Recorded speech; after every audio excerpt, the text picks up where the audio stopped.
Hey y'all, this is Kat from Gina Health, and for today, let's discuss something that I myself um, really concerned about, which is the not only a growing trend, but it is really a very significant problem in the workplace, which is about the subtle signs of workplace anxiety that kind of leaches not only in the workplace, but it goes above and beyond to the home life, love life, and every aspect of one's life.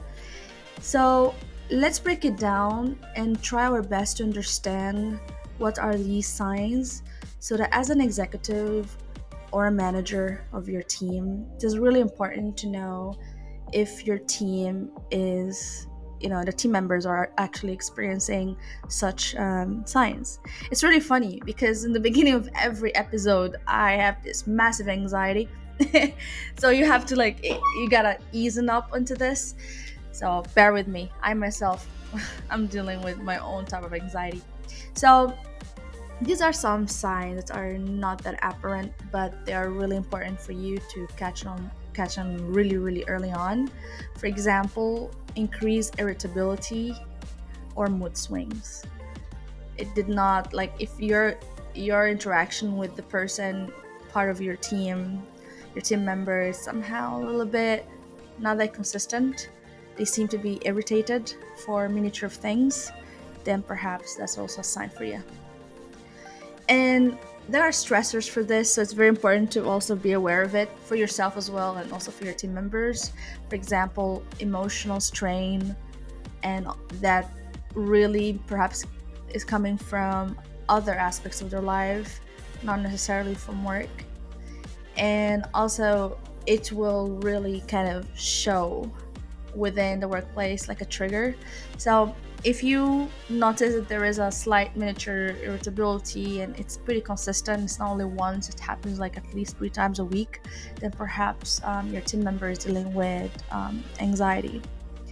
And then there's also a decline in performance or productivity, which is a no-brainer, but it's still camouflaged because it could easily be blamed on other type of KPI. But if you have these different factors together and they somehow resulted in a decline in performance, then that is also important that perhaps they're dealing with an impaired focus. There could be something challenging that they're dealing with, whether that is within the project or within the scope of work, but also something above and beyond of the workplace, which is also important to be aware of and cognizant about. There's also one that's pretty obvious, but it could be camouflaged in terms of potential um, medical reasons. It could also be something with the family, which is the heightened absenteeism or tardiness. Punctuality is off the roof, it's out the window. You have to really, kind of examine that further, especially if it's not just once or twice or thrice. If it's getting consistent, it's becoming a pattern, then high absenteeism or tardiness could also be one indicator of workplace anxiety.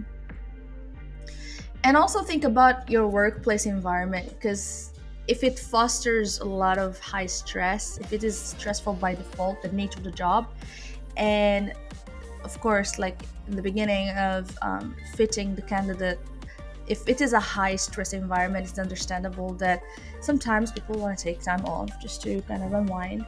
But if it is a moderate stress environment, not much of movement, not much of unexpected, events going on, and there is a heightened absenteeism or tardiness, then you have to really look and examine what's going on.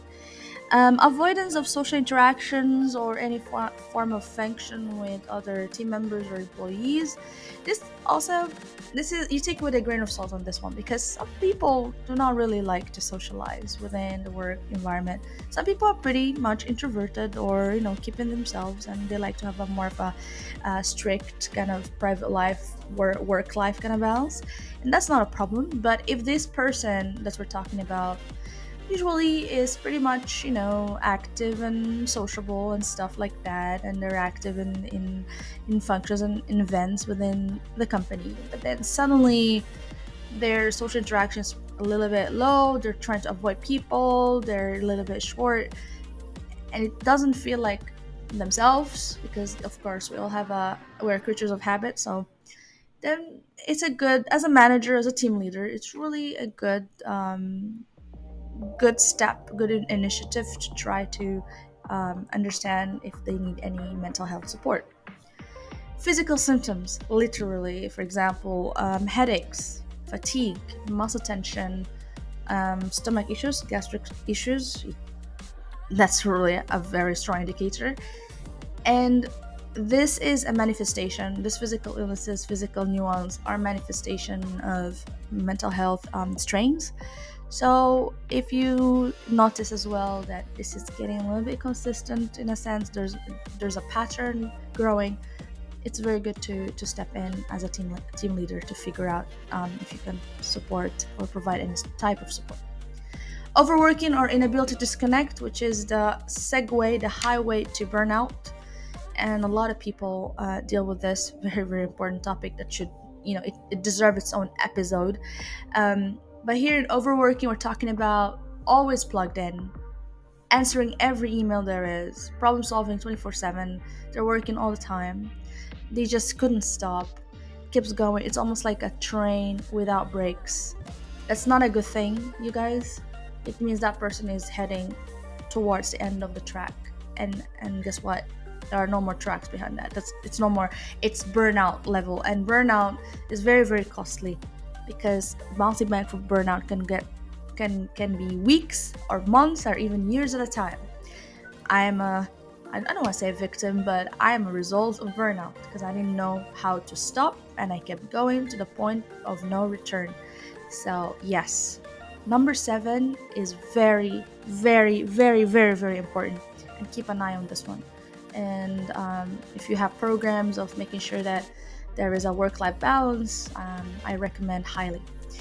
Number 8 is increased reassurance seeking, like seeking validation and approval for almost every single thing.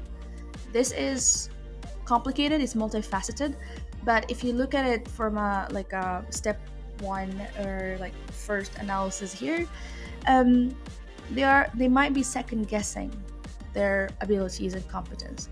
So there is an anxiety brewing. Of course, it's multifaceted. It could also be some form of a response to a trauma, yada yada. Obviously, that's a bigger issue, deserves its own expertise and attention.